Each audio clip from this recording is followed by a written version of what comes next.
Okay, first of all, just wanted to congratulate Coach Dawkins and our basketball team. It was an unbelievable win, unbelievable atmosphere. One of the biggest games in school history on our campus, and they seized the moment, and so that was a real special thing with that. Also, Coach Nick Saban retiring. I just want to wish him the best. We had a lot of really good games, a lot of history. I really believe he's the best to ever do it, and so congratulations to him. Wish him nothing but the best in his retirement. KJ Jefferson, we were looking for a transfer quarterback at the end of the season, a veteran guy. When he went in the portal, he's the guy we had circled. Obviously, have some history with him, recruited him out of high school, know a lot about him, actually coached against him. Me being from Arkansas, my parents still there and friends and all that, I know a lot about him. So we went in the portal. He's the guy that we had circled. And just for us in our offense, we really think he's the perfect fit, not just as a player, but as a person.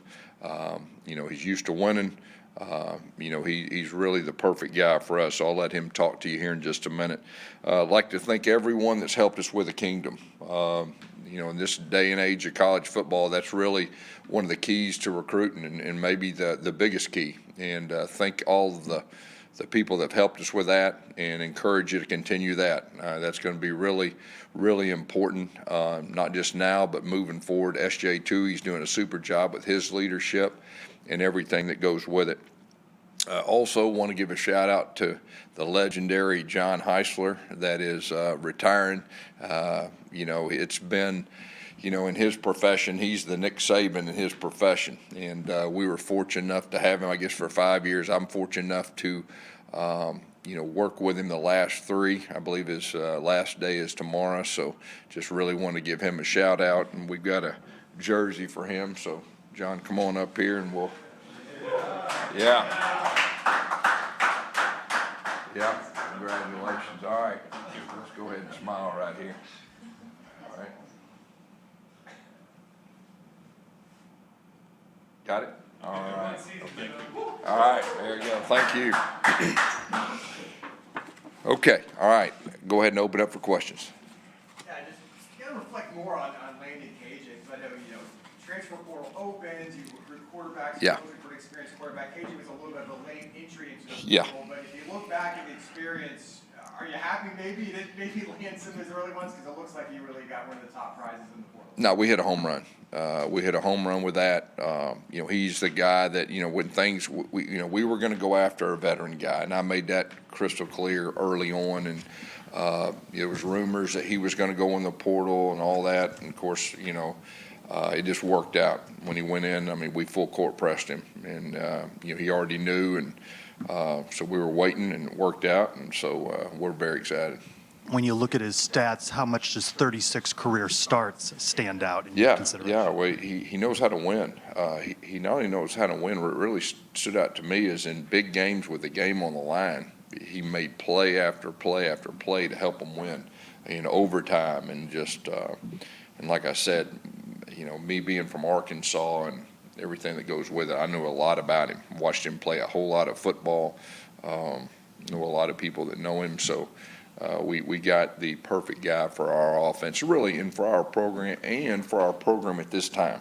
And coming in with the guys we have offensively, there's a lot of excitement around our building right now. Coach, in the past, we've talked about how the physical element of playing quarterback, especially in your offense and in football in general now, is a bigger deal. For those who haven't had a chance to see KJ on film or out there yet, what physical tools does he bring? What has he seen that makes you unique compared to the other guys you've had here? He's an NFL quarterback. I mean, he's got all the physical tools. I mean, he's a big-time runner. There's no doubt about that. He throws a deep ball as good as anybody in the country, and really what stands out to me is that he can extend plays. He's strong in the pocket. He escapes, and once he escapes, he has his eyes down the field, and he can make plays when things break down. And, in college football, when you start playing the top teams, I mean, a quarterback's got to make plays. You got your system and all that, but he has shown time and time again against some of the best defenses, the country, all of college football, that he's played extremely well, in those moments. And kind of follow up on that quick, Coach, durability, you got to feel good about that with his size as well. 100%. Some of your biggest success came with quarterbacks like Nick Marshall, Cam Newton. Yeah. Are you excited to work with a quarterback like that again in that mold? Yeah, and that's why he's the perfect fit for us. You just said it. When we've had quarterbacks, similar skill sets, that's when we've won championships. And so like I said, he's the perfect fit for us. Coach, you're talking about KJ, not only just his seniority, his leadership, but also what it does for the young guys that you've brought in, like Dylan Rizek and E.J. Colson, just giving them an opportunity to just kind of slow cook a little bit and kind of get adjusted to college football. How much impact does his seniority have to that room? I think that's great because the young guys you're talking about are very talented and get a chance to learn from, one of the best in the country. I think that is really good. And KJ's approach, his demeanor, like I said, he's been there and done that and played against the best defenses in college football. Gus, what's it say for you, your staff, the program in general, to be able to go into the portal and compete for a guy like KJ and actually land him?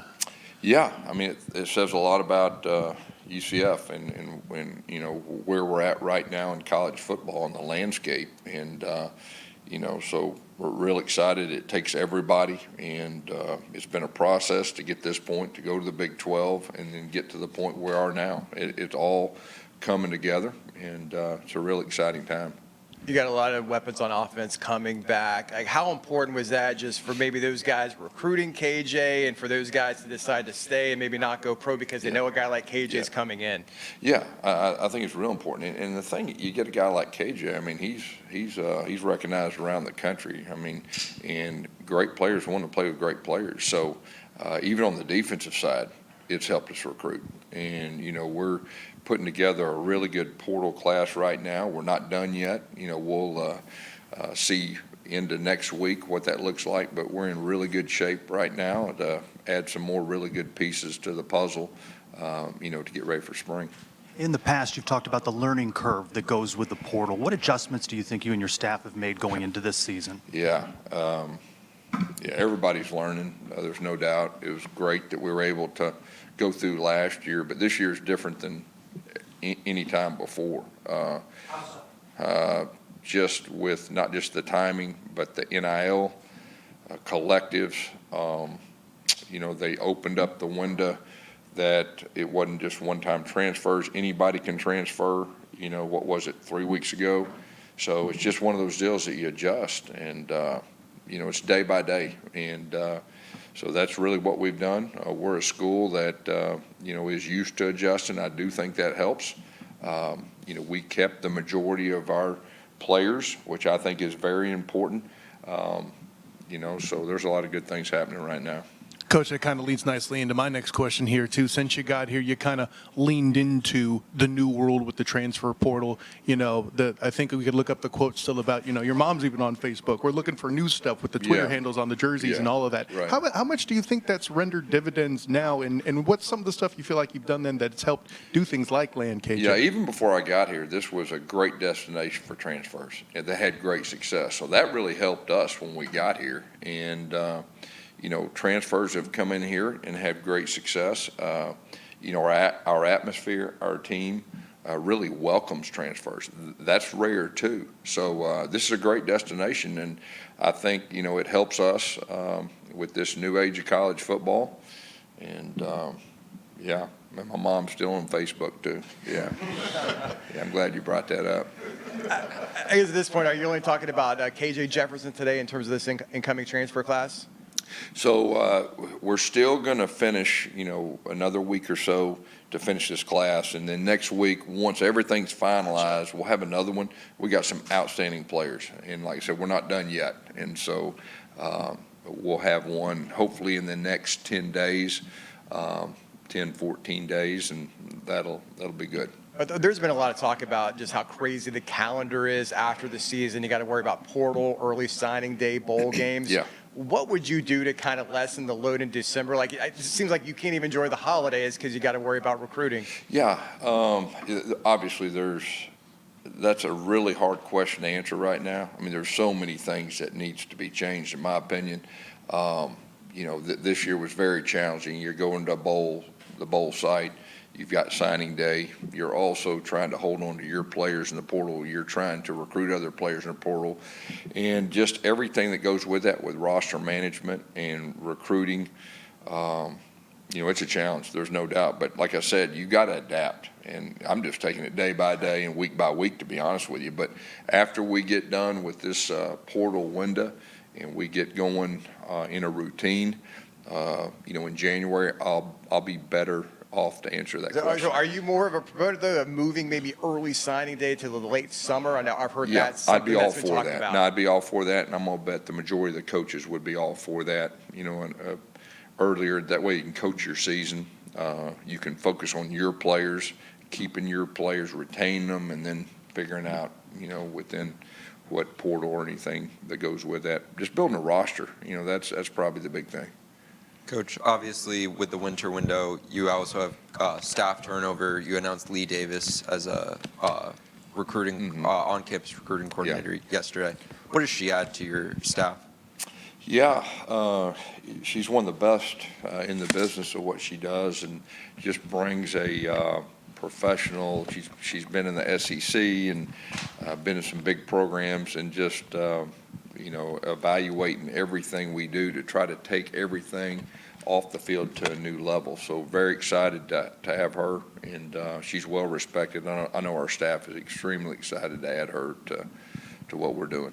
Coach, what are some things and attributes that you look for in transfers? You already have kind of the foundation built. Like, what are some things that you look for in players? Because, it's easy for fans to kind of look at stats and positions of need. Yeah. What do you look for? Well, when we go in the portal, first of all, we have a need. We need to address a need.